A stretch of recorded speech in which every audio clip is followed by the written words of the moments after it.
In the dawn age of Westeros, before the coming of man and the raising of castles and cities, there were only the children of the forest.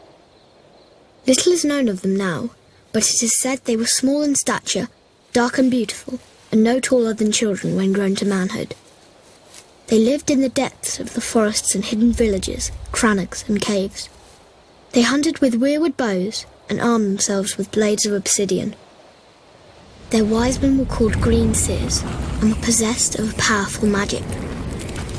They worshipped nameless, faceless gods of the forest, stream and stone. According to legend, it was they who carved faces in the great white trunks of the majestic weirwoods. Their deep-cut eyes were red with sap and ever watchful. 12,000 years ago, the first men came from the eastern continent, crossing a land bridge called the Arm of Dawn. Riding their great horses and wielding weapons of bronze, they cut down the children's forests and weirwoods. A terrible war raged between the children and the first men that lasted for centuries. At long last, the two races sought an end to the years of horror and bloodshed. They met on a small isle in the centre of a great lake called the God's Eye. It was there they forged the pact.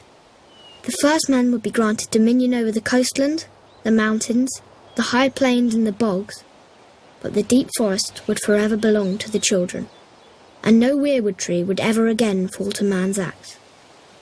To seal the pact before the gods, the children carved a face in every weirwood tree on the island, which came to be known as the Isle of Faces.